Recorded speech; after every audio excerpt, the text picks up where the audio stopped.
Nah, untuk orang-orang yang membutuhkan protein, saya menyarankan lebih ke susu yang hewani, susu Hewan. sapi, susu kambing. Tapi kalau misalnya membutuhkan karbohidrat, lebih ke susu yang Nabati. nabati. Tapi Oke. kalau misalnya, saya dari pola makan udah cukup kok, mau protein cukup, mau karbohidrat tuh cukup, minum susu cuma buat seneng-seneng doang, ya kembali lagi selera gitu. Selera. Karena ada orang yang suka rasanya susu oat, katanya Iya. lebih kental, lebih gurih.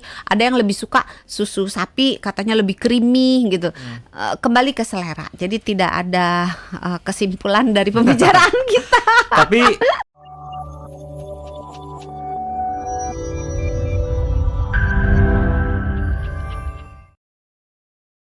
sekarang kan ada lagi susu nabati, Dok ya.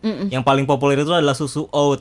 Cuma Iya. gara-gara harganya lebih mahal, jadi orang pada menganggap, wah, susu oat atau susu nabati ini lebih baik nih daripada susu hewani. Bener nggak sih, Dok? Iya. Kembali lagi, tergantung siapa yang meminum dan yang minum itu sedang butuh apa. Saya Oke. tidak mengatakan bahwa susu Nabati. nabati lebih baik daripada susu hewani, dan sebaliknya saya tidak mengatakan bahwa Oke. susu hewani lebih baik dari susu nabati. Saya berikan perbedaannya aja. Iya.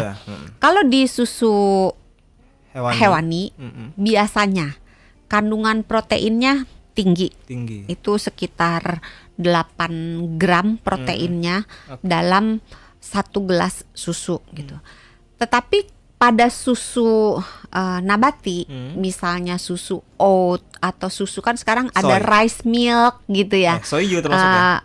Soy termasuk tinggi proteinnya. Jadi di antara susu nabati yang cukup baik kandungan proteinnya itu susu kacang, soy atau soya, atau susu-susu yang terbuat dari kacang-kacangan. Oke, Susu susu almond, susu kedelai kan susu kacang bukan? Oh iya benar.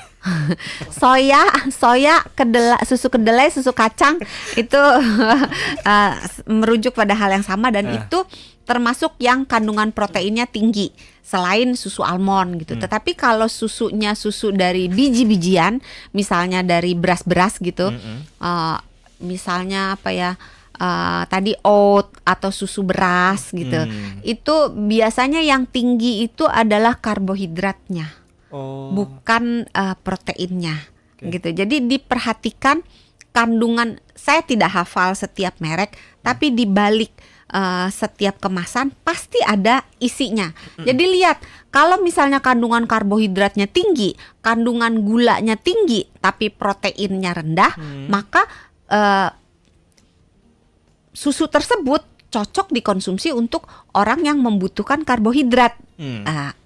Cocok dikonsumsi untuk orang yang membutuhkan gula. Yep. Tetapi kalau orang yang mau mengendalikan gula darah, mau menurunkan berat badan, mau memenuhi asupan protein yang tinggi untuk misalnya tumbuh kembang, untuk pembentukan otot, atau misalnya dia baru, kan kalau misalnya kita habis dioperasi kita butuh protein banyak kan. Nah, untuk orang-orang yang membutuhkan protein, saya menyarankan lebih ke susu yang hewani, susu sapi, susu kambing. Tapi kalau misalnya membutuhkan karbohidrat, lebih ke susu yang nabati. Tapi kalau misalnya saya dari pola makan udah cukup kok, mau protein cukup, mau karbohidrat tuh cukup, minum susu cuma buat seneng-seneng doang, ya kembali lagi selera gitu. Karena ada orang yang suka rasanya susu oat, katanya lebih kental, lebih gurih. Ada yang lebih suka susu sapi, katanya lebih creamy gitu. Kembali ke selera. Jadi tidak ada kesimpulan dari pembicaraan kita. Tapi harus nggak sih, Dok, minum susu tiap hari itu? Tidak. Tidak perlu minum susu setiap hari. Tidak. Kenapa alasannya? Dulu di anjuran Kementerian Kesehatan kan 4 sehat 5 sempurna, betul ya? Susu kan 5-nya ada itu tuh. susu kan sebagai pelengkap gitu. Bener. Tapi di anjuran Kementerian Kesehatan Republik Indonesia sekarang Yang update. itu piring sehatku itu di minumannya itu air. Oh, air putih biasa. Air putih, sudah bukan susu lagi. Coba diperhatikan, kalau yang sekarang itu namanya piring sepiring makanku. Kalau yang dulu kan 4 sehat 5 sehat, lima sempurna. sempurna. Kalau sekarang tuh gizi lengkap seimbang gitu. Itu sudah tidak di state lagi bahwa susu itu sebagai pelengkap dari apa yang kita makan. Bukan berarti susu buruk, Yap. tetapi tidak semua orang bisa mengkonsumsi susu. Iya, Jadi iya. ada beberapa keadaan yang tadi di segmen 1 Mas Sony bilang, oh kalau minum susu sakit perut gitu kan, Iya. diare gitu. Itu termasuk orang-orang yang tidak bisa mengkonsumsi susu sapi. Nah, kalau dia tidak bisa mengkonsumsi susu sapi, dia tidak wajib minum susu sapi.